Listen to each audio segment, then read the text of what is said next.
Hey guys, thanks for stopping by, really appreciate it. Today I wanted to share a product with you that I've been using for a while and I found it pretty useful. So of course, I just want to share it with you because, if it's helpful to me, it probably is going to help one of you guys out there as well. And that product is a power bank, and it's from FlashFish, and I'll show it here. And this FlashFish is the model A301. And this product is pretty versatile. I'll just take it out of here right away so you can see what's in the box. And it's pretty versatile. Don't need that.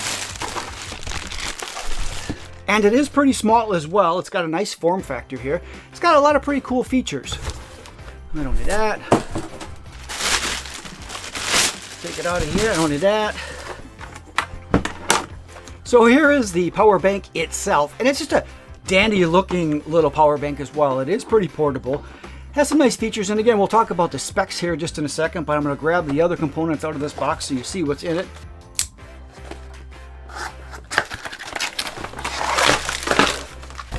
Like that. Okay, so this is all the stuff that comes with this power bank. Of course, it comes with a way to charge it, which we're going to talk about.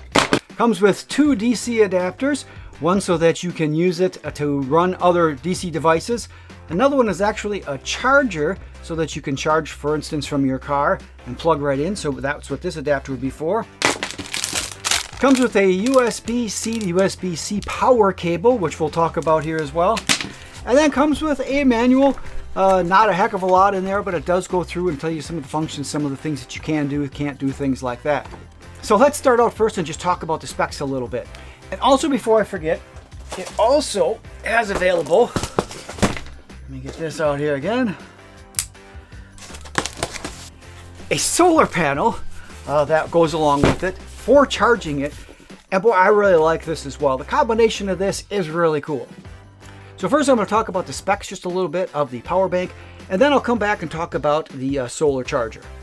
So the power bank is actually rated at 320 watts or 600 peak. Now that's pretty good for this size of power bank.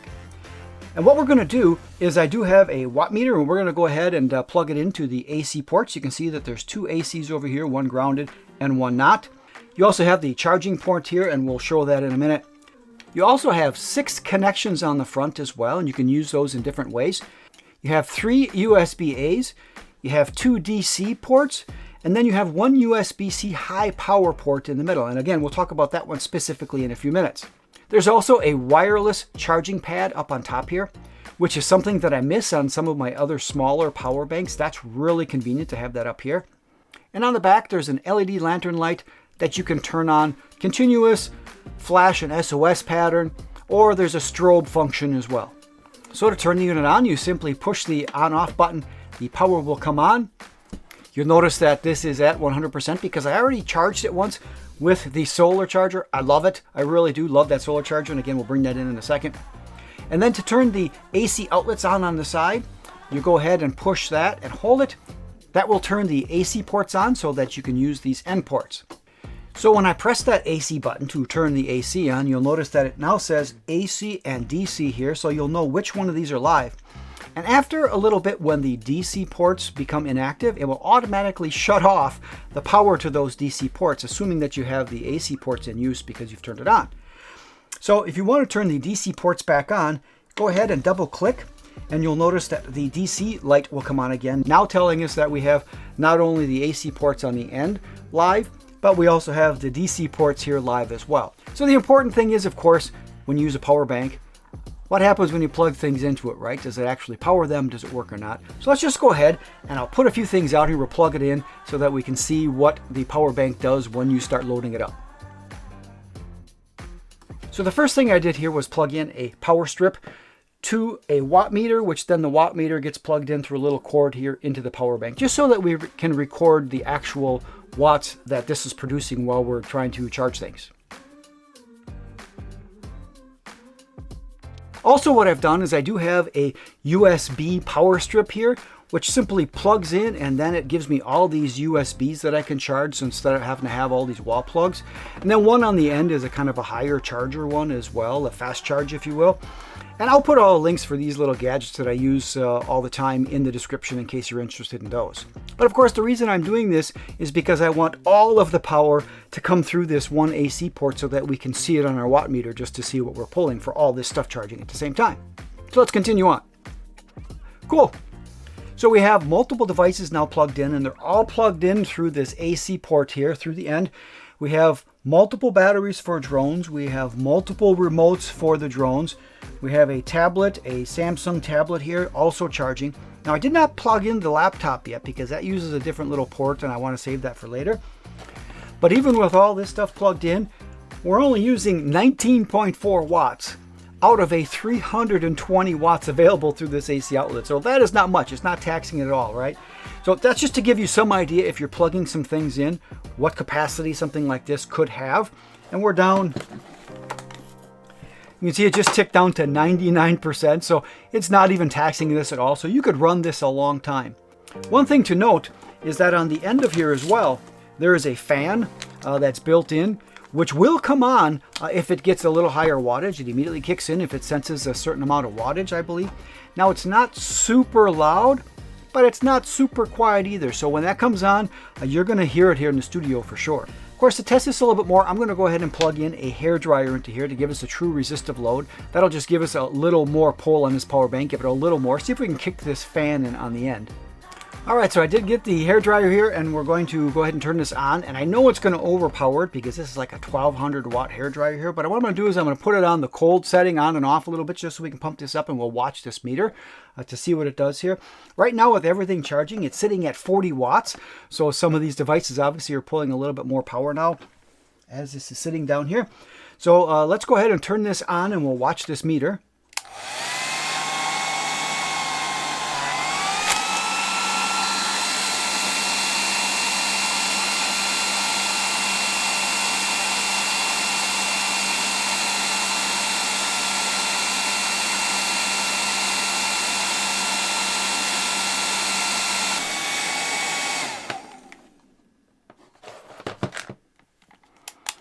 Okay, so obviously that was a little bit much for it, but that's okay. That is a safety feature to let us know that we're getting up to that watts. And if I did pulse it up to that 300 watts and let it sit there, it was fine.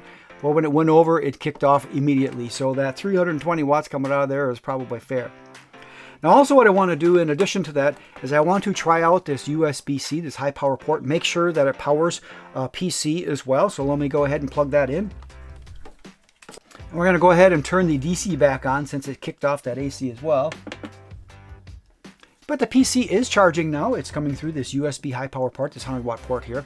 But it is telling us that it is a lower wattage charge than the regular brick that came with it.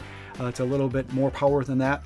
But it is charging, and it asks me if I want to continue or not. And it is charging, it says, through the USB charging device or pass-through device. It'll continue to work, but may not perform at its peak. Well, that's okay. If we needed to charge this PC just using the USB-C, this high power port will work. So also another thing, as I mentioned, we can go ahead and charge the wireless device. And if I set my Samsung up there, yes, it did pop up and it is saying charging. One thing I do want to talk about as well is this really nice solar panel. I'm going to open it up here as good as I can. I do want to mention something, that in here, there's a little connection where you can put USB-A connections and actually charge your devices straight off of this solar panel. Now that is really cool. And I did do that. I did use this to charge not only the power bank, but I did use it to try and run some of the devices, and it's regulated so that when you plug in your phone or you plug in a device, it can do it right off of this solar panel, which is really, really cool. I really like that. So here's what this solar panel looks like. It's flexible, but not very flexible. I noticed in some of the reviews that people said that there was a film on here that you had to take off, which really made it difficult because it was hard to pull off and it degraded the signal. So they must have been listening, because this one had no such plastic in the way. So I just opened it and plugged it in, and away it went. It started charging. Now how this charges is in that same little bank I was just talking about in here. Now inside of this little pouch here in the solar charger, it does come with a cable that allows you to plug it into the power bank. And it also comes with some of connectors so that you can use this solar charger with other devices that have different size barrels on it. So that is really cool as well. Now, I know that the one we have on here will work, so I'm gonna go ahead and throw this back in. But I'm gonna plug this in just so that you can see what it looks like. So to plug in this solar charger, you simply plug it in on the end. And you'll notice once I plug that in that this number is flashing. That tells you that it's charging. So right now it is charging from the studio lights. It's charging from the solar panel through the power bank itself. I did do a trial with the solar panel out in the sun and made sure that I kept it pointing throughout the day, and I'll show that footage here. And it did a really good job. I found that it took about 5-ish hours, if I remember right. And if that's different, I'll put that up here, how long it took to go from about a 50% charge or so to 100% charge using nothing but the solar panel in the bright sunlight. The one thing I found difficult with that is I wanted to make sure I was pointing towards the sun all the time, and this is just a flat panel, of course. So it was difficult to always try to find something to prop it up on and put it towards the sun. Now, if you're in a location that the sun is overhead and you can just lay it flat on the ground, that'll be easy for you. But I found it difficult to try to keep pointing it towards the sun the time of the year when the sun is at a little bit of an angle. But it's not something that's not doable. It just caught me by surprise that I had to track it a little more. But putting it on there and charging it for the daylight hours, you will get a full charge out of this. No problem at all, has been my experience. Now, unfortunately or fortunately, when you're charging this unit, when you're plugging it in to charge it, you can't be running power out of the ports at the same time. It just doesn't do that. It's a safety feature to keep things from overheating. So that is my overall view on this power bank. I hope it gave you a good overview of how it works and that I really did enjoy using it. It does really work, really slick. It has a lot of capacity. It's light to carry around.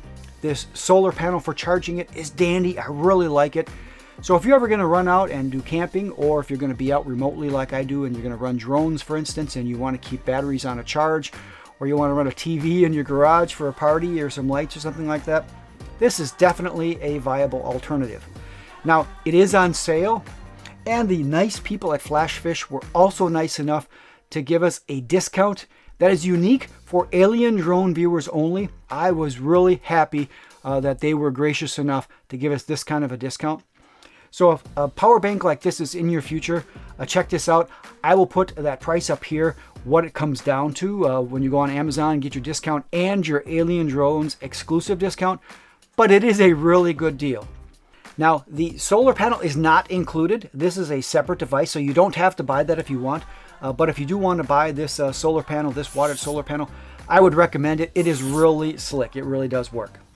So I hope you enjoyed this overview of this power bank. I really did enjoy using it. It is a really nice device. I've used it a few times now. And that solar panel, really second to none. It really is. It does work really well.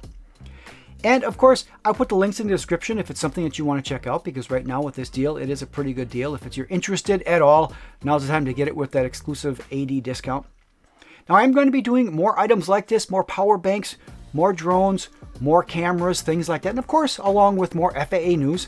So if that's something that's of interest, make sure you don't forget to hit that subscribe so you don't miss any of that future content. With that, if you have any questions, of course, about this power bank or anything in general on the channel, feel free to drop it in the comments. Be happy to answer them if I can. So with that, I really did enjoy our time together. Hope to see you next time. And until then, we'll see you in the next video.